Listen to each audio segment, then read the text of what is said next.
Cuba ਵਾਲੇ ਕਹਿ ਰਹੇ ਆ ਵੀ ਭਾਈ ਸਾਡੇ ਮੁਲਕ ਤੋਂ ਅਮਰੀਕਾ ਨੂੰ ਕੋਈ ਖਤਰਾ ਨਹੀਂ ਆ, ਬਖਸ਼ ਦਿਓ ਸਾਨੂੰ। ਸੋ ਇਹ ਕਿਊਬਾ ਵਾਲਿਆਂ ਦੀ ਮੁੱਕ ਦੀ ਜਿਹੜੀ ਗੱਲ ਆ, ਅੰਡਰਲਾਈਨ ਜੀ ਗੱਲ ਉਹ ਸਮਝੀ ਜਾਵੇ ਤਾਂ।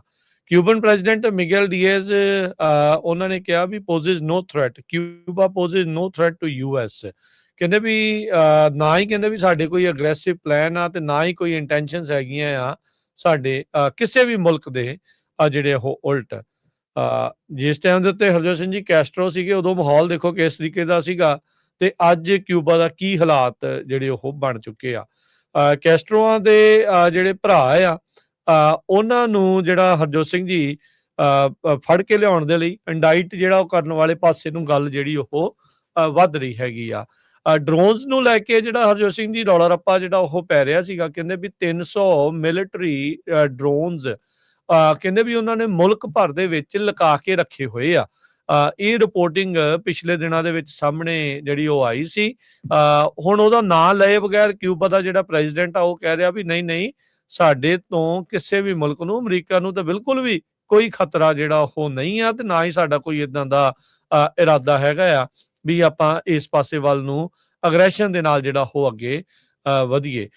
ਸੋ ਕਹਿੰਦੇ ਵੀ ਇਹ ਜਿਹੜਾ ਥ੍ਰੈਟ ਆ ਮਿਲਟਰੀ ਅਗਰੈਸ਼ਨ ਦਾ ਤੇ ਕਹਿੰਦੇ ਵੀ ਇਹ ਤੁਸੀਂ ਇਦਾਂ ਨਾ ਕਰੋ।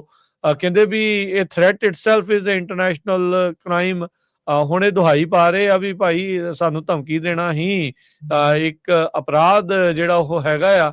ਤੇ ਕਹਿੰਦੇ ਵੀ ਜੇ ਤੁਸੀਂ ਮਿਲਟਰੀ ਅਗਰੈਸ਼ਨ ਕਰਦੇ ਆ ਤਾਂ ਕਹਿੰਦੇ ਵੀ ਇਹਦੇ ਨਾਲ ਬਲੱਡ ਬਾਥ ਹੋ ਜਾਊਗਾ, ਖੂਨ ਦੀਆਂ ਨਦੀਆਂ ਜਿਹੜੀਆਂ ਇੱਕ ਹਿਸਾਬ ਦੇ ਨਾਲ ਵਹਿ ਜਾਣਗੀਆਂ ਤੇ ਇਸ ਇਲਾਕੇ ਦੇ ਵਿੱਚ ਵੀ ਰੀਜਨਲ ਪੀਸ ਤੇ ਸਟੇਬਿਲਿਟੀ ਦੇ ਉੱਤੇ ਇਸ ਦਾ ਭੈੜਾ ਅਸਰ ਜਿਹੜਾ ਉਹ ਪਊਗਾ। ਪਰ ਉਸਨੇ ਸੋਸ਼ਲ ਮੀਡੀਆ ਦੇ ਇਸ ਬਿਆਨ ਦੇ ਵਿੱਚ ਇਹ ਵੀ ਕਿਹਾ ਵੀ ਉੱਦਾਂ ਜਿਹੜਾ ਕਿਊਬਾ ਆ ਕੋਈ ਥ੍ਰੈਟ ਪੋਜ਼ ਨਹੀਂ ਕਰਦਾ ਤੇ ਨਾ ਹੀ ਸਾਡੇ ਕੋਈ ਅਗਰੈਸਿਵ ਪਲਾਨ ਹੈਗੇ ਆ। ਕਹਿੰਦੇ ਵੀ it has none against US nor it has ever had any something the government of that nation knows fully well, particularly its defence and national security agencies.